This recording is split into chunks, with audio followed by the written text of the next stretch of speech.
Quand nous combattons le bon combat de la foi, nous pouvons sortir du lieu étroit de l'échec dans la puissance illimitée de Dieu. Notre leçon d'aujourd'hui parle du bon combat de la foi, du chrétien, tel que mentionné dans 1 Timothée chapitre 6, verset 12. J'ai entendu des gens dire qu'ils allaient combattre le diable.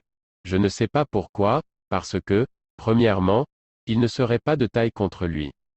Deuxièmement, Jésus a déjà vaincu le diable pour nous. Jésus était notre substitut.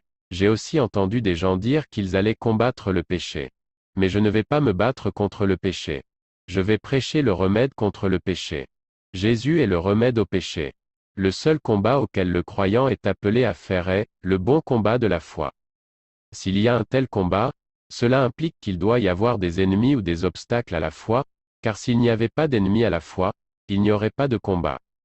Dans cette leçon, nous traiterons de 6 ennemis de la foi. L'ennemi numéro 1 de la foi est le manque de compréhension de ce que signifie être une nouvelle créature en Christ.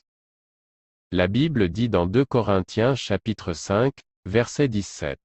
Si quelqu'un est en Christ, il est une nouvelle créature. Les choses anciennes sont passées. Voici, toutes choses sont devenues nouvelles. Un manque de compréhension de ce que signifie être une nouvelle créature entrave notre vie de foi. Beaucoup de gens ne se rendent pas compte qu'ils sont réellement des nouvelles créatures. Ils pensent que lorsqu'ils ont été sauvés, Dieu leur a simplement pardonné leurs péchés. Cela ne ferait presque rien si tous les péchés étaient pardonnés, car il serait encore un enfant du diable et irait toujours en enfer. Il doit naître de nouveau. Il doit devenir une nouvelle créature, repoussant ses anciennes voies pécheresses. Non, nous ne sommes pas seulement des pécheurs pardonnés. Nous sommes de nouvelles créatures, créées par Dieu en Christ Jésus avec la vie et la nature même de Dieu dans nos esprits. Nous sommes enfants de Dieu, fils de Dieu, héritiers de Dieu et cohéritiers avec Christ Jésus. L'ennemi numéro 2 de la foi est l'incapacité de comprendre notre place. Partout où je vais, je suggère que les chrétiens passent par le Nouveau Testament, en particulier les Épîtres, et écrivent les phrases « en Christ »,« en qui » et « en lui ». Les écrire vous aidera à vous en souvenir. Il y a environ 140 expressions de ce genre dans le Nouveau Testament. Si vous lisez et méditez sur ces écritures jusqu'à ce qu'elles deviennent une partie de vous, la vie sera différente pour vous. En lisant ces versets, dites-vous, « Voici ce que je suis. C'est ce que j'ai en Christ Jésus. » Dans une église que j'ai visitée, il y avait une femme que le pasteur décrivait comme l'un des ouvriers chrétiens les plus remarquables qu'il ait jamais connus. Elle avait un diplôme en éducation chrétienne d'un séminaire de premier plan et elle donnait gratuitement son temps à l'église. Pendant notre réveil, j'ai exhorté les gens à commencer à mémoriser et à réclamer ces versets. Au bout d'un moment, cette femme est venue vers moi et a dit qu'elle avait confessé 25 de ces écritures, et qu'elle était devenue une personne totalement différente. Elle a dit qu'elle ne s'inquiétait plus. Elle a dit qu'elle pensait et agissait différemment. Elle se sentait différente. Elle était étonnée d'elle-même. Je lui ai dit qu'elle commençait seulement alors à marcher à la lumière de ce qu'elle avait eu tout le temps. Comme beaucoup de chrétiens, elle n'a pas compris ce que le Christ était dans sa vie. Cela a gêné sa foi.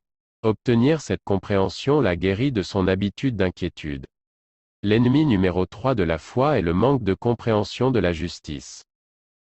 La Bible dit dans 2 Corinthiens chapitre 5, verset 21.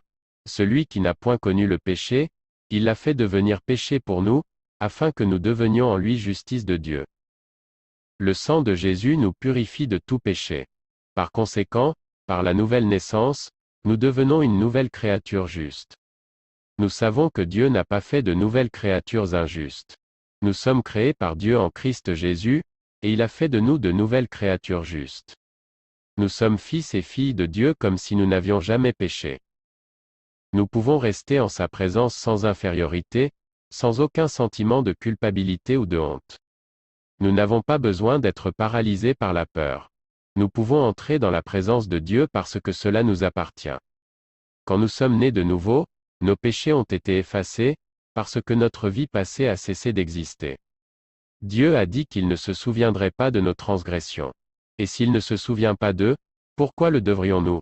Certains pourraient demander, « Mais j'ai commis des péchés depuis que je suis devenu chrétien, comment puis-je être juste ?»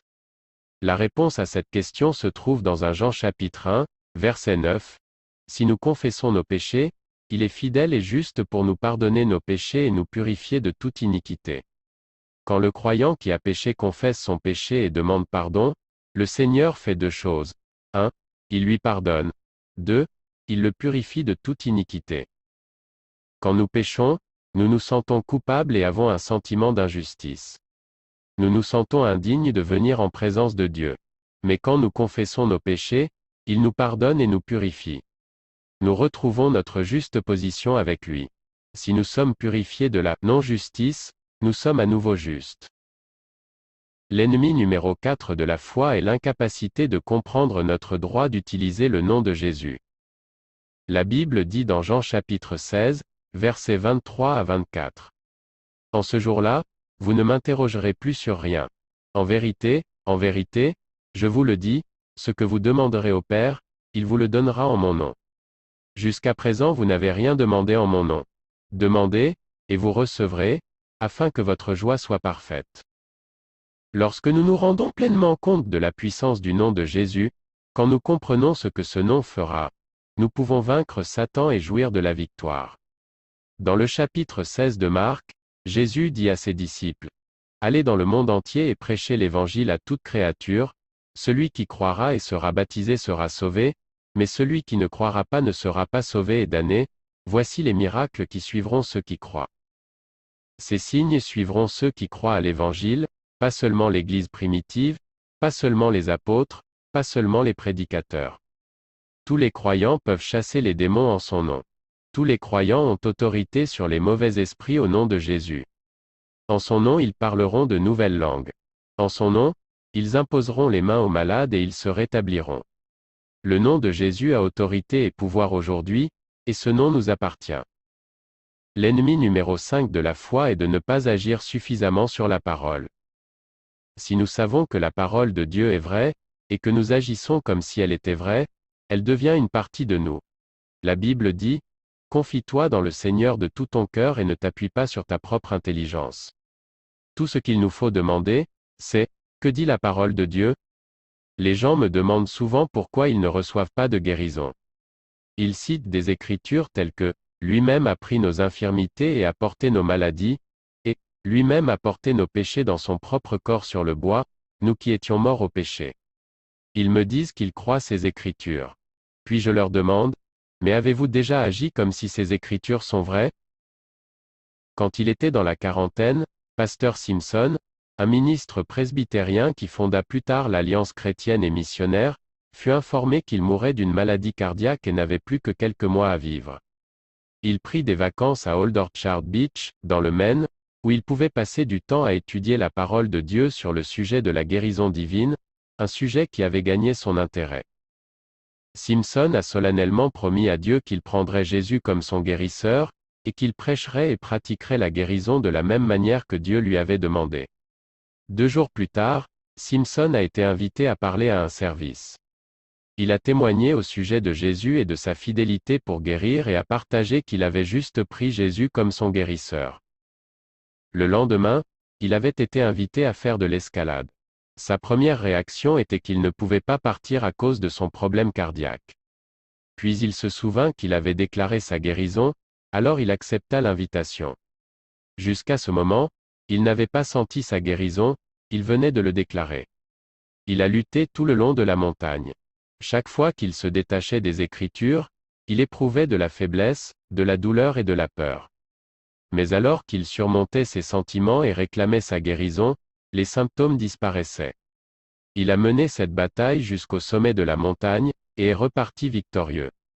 Il a continué à mener une vie active et énergique au service de Dieu, et il n'a plus souffert de symptômes. Je devais sortir et réclamer ma victoire, a-t-il conclu.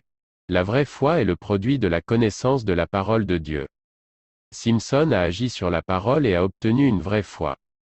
Au lieu d'essayer de croire, il a agi sur la parole. L'ennemi numéro 6 de la foi est le manque d'attachement à notre confession de foi. La Bible dit dans Romains chapitre 10, verset 10.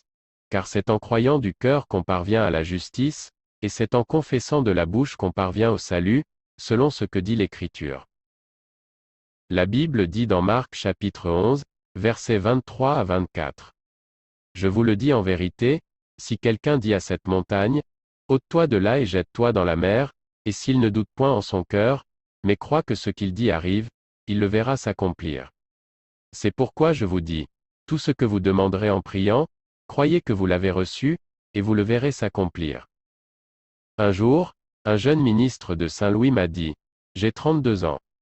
Des médecins ont dit qu'il est impossible pour ma femme d'avoir des enfants, allez-vous discuter et prier avec nous? Comme nous avons parlé et prié ensemble, sa femme a confessé qu'ils auraient un enfant. Dans le passé, elle avait toujours dit qu'elle aimerait avoir un enfant.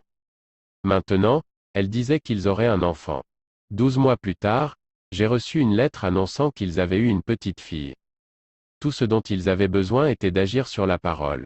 La foi est mesurée par notre confession. Notre utilité dans le Seigneur est mesurée par notre confession.